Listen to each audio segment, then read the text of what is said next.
So what about the other 1% of the UFO phenomenon? Has there ever been legitimate sightings?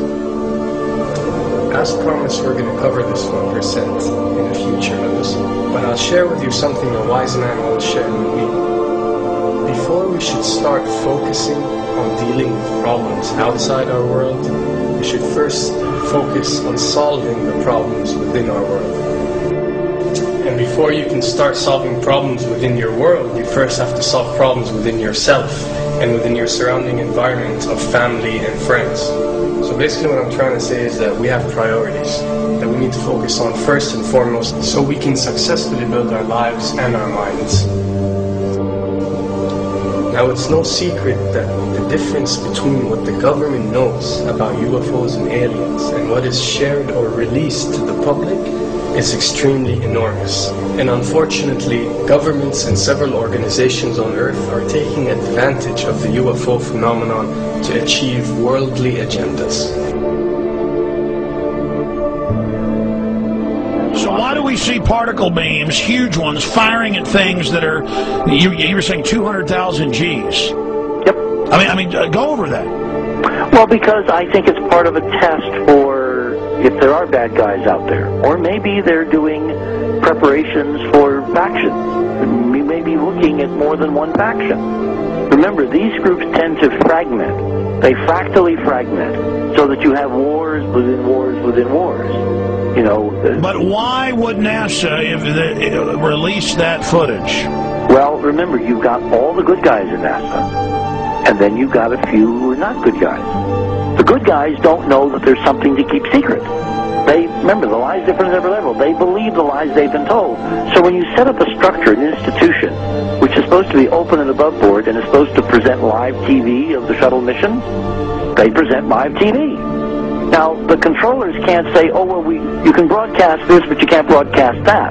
Because the honest guys will then say, sure. Well, why can't we broadcast that? So people always say if this was happening, it would come out, and it is coming out. Well, I mean, I agree with you. When you've got the Catholic Church saying we need to love the aliens, they're our brothers, when you've got every major denomination saying it, when you've got all the movies, and you've got, you know, in the 80s, huge programs at the Olympics with aliens landing, you know, fake aliens, and you've got huge things the size of 3 football fields floating over Dallas, and stuff all over the place.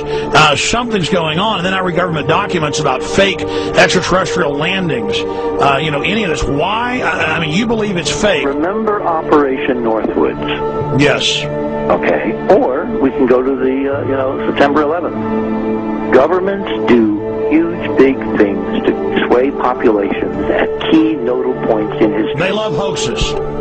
Yeah, well, it's manufactured history is what it is.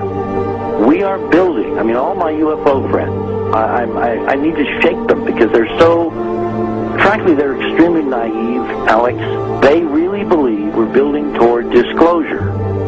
I believe we're building toward a mass, carefully manufactured, fake event where ETs, who are really humans, who are really part of this secret clique, who are probably Nazis, you know, who have developed or perfected their technology from World War II, which is why you've got to get, you know, Joseph on. They are going to basically fake out the world. And there's an incredible window on the Nazi black ops program, the compartmentalized, incredible high technology efforts that were being funded by the Nazi war machine, particularly toward the end of the war, in a desperate effort to win the war, and they fastened their hopes on several key technologies, some of which appear to be the control of gravity itself, which again is a separate piece of data from my work, which came at this from a hyperdimensional physics perspective. I mean, we know there's a lot of suppressed technology. I mean, 20 years after the B-2 bomber was already in service, they declassify it. So we have a lot of cases of that. We know there's a whole shadow government.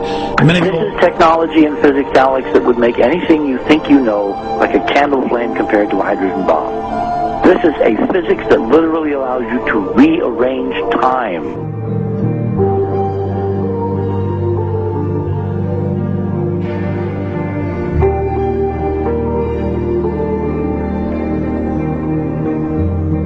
But But I mean, imagine you've got all these compartments in these pyramids within pyramids of compartmentalization. That's why that's the New World Order symbol. And we don't know what they've got because they are so secret. We know they lie so much. We just know it's advanced. Mainline scientists say they're 30 years advanced. So Richard C. Hoagland, what I'm saying to you is, I'm entertaining what you're saying. I respect you. I think you're a great guy. My only issue is, like you said, dealing with what we know they could be up to. The fact, Alex, we have done experiments. We have our own data. We have experiments now from the Soviet Union. 30, 40 years when the Iron Curtain came down, when glasnost finally prevailed, a huge amount of stuff was declassified from the KGB as well. And we now have put this data together. We not only know what the physics is, we know what it can do, we know what it's based on, we know how to make it work. We've seen in our own experiments ample evidence. We've seen experiments across the American landscape and even in Europe that vindicate various parts of this. And the latest thing I'm working on, it looks like von Braun himself was deeply involved in some of this early physics experimentation, but they're keeping all the good stuff for themselves. The reason is that if we got access to the good stuff, if we got access to the technologies, the energy, we wouldn't be worried about $4, $5 a gallon gas or $10 a gallon gas. We would live like people are supposed to live, all 6 billion of us who could live lightly on the earth, Alex, with this technology. And live longer. Absolutely, and better, and you could live to 200-300 and have the virility of your 20s and 30s. There's extraordinary medical breakthroughs, there's extraordinary physics breakthroughs, technology breakthroughs, energy. It's all been kept away. Think about it. We're already on a planet hurtling through space, all these wonders around you, and you've been taught it's bizarre to question, and that's because there's so many kooks in the alternative movement who do talk about ridiculous, Hollywood-style green men, instead of really looking at the shadow government and all these crazy secret societies that are admittedly running NASA and the shadow government. Well, ladies and gentlemen, during this talk that I'm going to give you, I'm going to explain to you the history of this phenomenon, who the secret government really is, and I will name them by name, the beginning group, the study group. I will tell you who they are today. I'm going to tell you what this is all about. I'm going to tell you who's selling drugs to your children, and I'm going to tell you why the United States government is afraid for you to find out what the truth is regarding UFOs.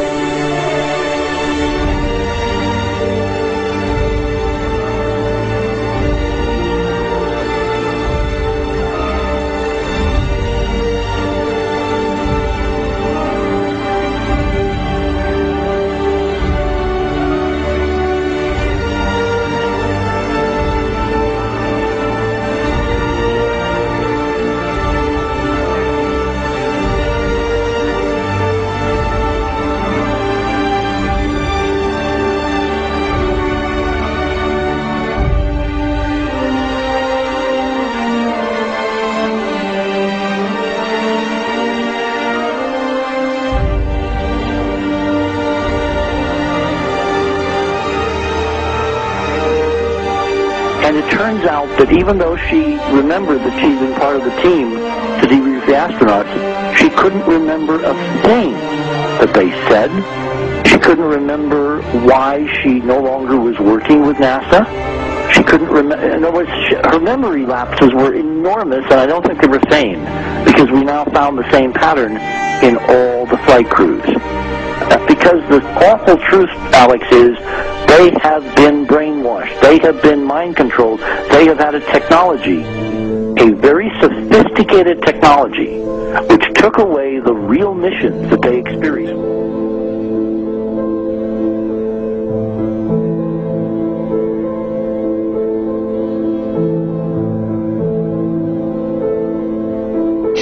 Sorry.